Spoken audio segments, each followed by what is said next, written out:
বাংলাদেশের পরিবহন খাতে ধীরে ধীরে জায়গা করে নিচ্ছে বৈদ্যুতিক বা ইলেকট্রিক যানবাহন।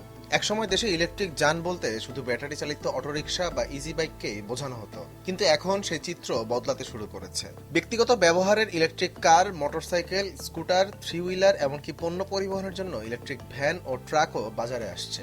জ্বালানি তেলের দাম বৃদ্ধি, পরিবেশ বান্ধব প্রযুক্তির প্রতি আগ্রহ এবং সরকারের কর সুবিধা সব মিলিয়ে ইভি বা ইলেকট্রিক ভেহিকেলের বাজার ধীরে ধীরে সম্প্রসারিত হচ্ছে। বাংলাদেশ সড়ক পরিবহন কর্তৃপক্ষ ২০২২ সালে প্রথমবার মতো ইলেকট্রিক গাড়ির নিবন্ধন চালু করে। সর্বশেষ তথ্য অনুযায়ী ২০২৬ সালের মে মাস পর্যন্ত দেশে নিবন্ধিত ইলেকট্রিক গাড়ির সংখ্যা দাঁড়িয়েছে ৬৬৯টি। যদিও এই হিসাবের বাইরে রয়েছে লাখ লাখ ব্যাটারি চালিত অটোরিকশা ও ইজি বাইক, যেগুলো দীর্ঘদিন ধরেই দেশের বিভিন্ন এলাকায় চলাচল করছে।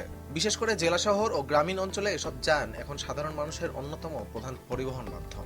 বাংলাদেশের ইলেকট্রিক গাড়ির বাজারে সবচেয়ে বেশি আলোচনায় রয়েছে চীনের শীর্ষ ইভি নির্মাতা বিওয়াইডি। প্রতিষ্ঠানটি বিভিন্ন ধরনের ইলেকট্রিক সেডান ও এসইউভি নিয়ে বাংলাদেশে ব্যবসা শুরু করেছে। উচ্চ মূল্যের হলেও উন্নত প্রযুক্তি, দীর্ঘ ব্যাটারি রেঞ্জ এবং কম পরিচালন ব্যয়ের কারণে এসব গাড়ির প্রতি আগ্রহ বাড়ছে। দেশীয় শিল্প প্রতিষ্ঠান বাংলাদেশ অটো ইন্ডাস্ট্রিজ লিমিটেড ইতিমধ্যেই দেশীয় ইলেকট্রিক গাড়ি, এসইউভি, ট্রাক, মোটরসাইকেল এবং অটোরিকশা উৎপাদনের উদ্যোগ নিয়েছে। প্রতিষ্ঠানটি এমইভি, গ্লাইডার ও অটোম্যাক্স নামে একাধিক ব্র্যান্ড বাজারে আনার পরিকল্পনা ঘোষণা করেছে। অন্যদিকে রানার অটোমোবাইলস ভবিষ্যতে দেশে বিওয়াইডির ইলেকট্রিক গাড়ি সংযোজন বা অ্যাসেম্বলির পরিকল্পনা নিয়ে ইতিমধ্যে কাজ শুরু করেছে।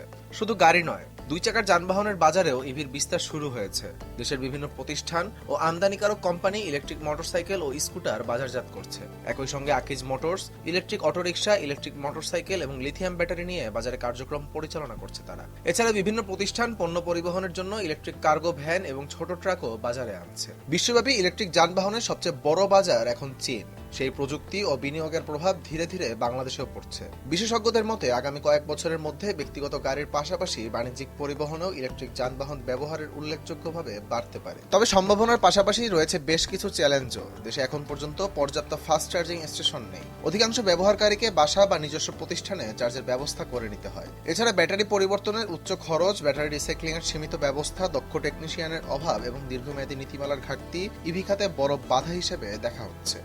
অন্যদিকে ইলেকট্রিক গাড়ির ওপর আমদানি শুল্ক ও ভ্যাট কমানোর ফলে বাজারে ইতিবাচক প্রভাব পড়ছে বলে মনে করছেন ব্যবসায়ীরা। তাদের দাবি, চার্জিং অবকাঠামো আরও বিস্তৃত করা, স্থানীয়ভাবে উৎপাদন বাড়ানো এবং প্রয়োজনীয় নীতিগত সহায়তা নিশ্চিত করা গেলে আগামী ৫ থেকে ১০ বছরের মধ্যে বাংলাদেশের পরিবহন খাতে বড় ধরনের পরিবর্তন আসতে পারে।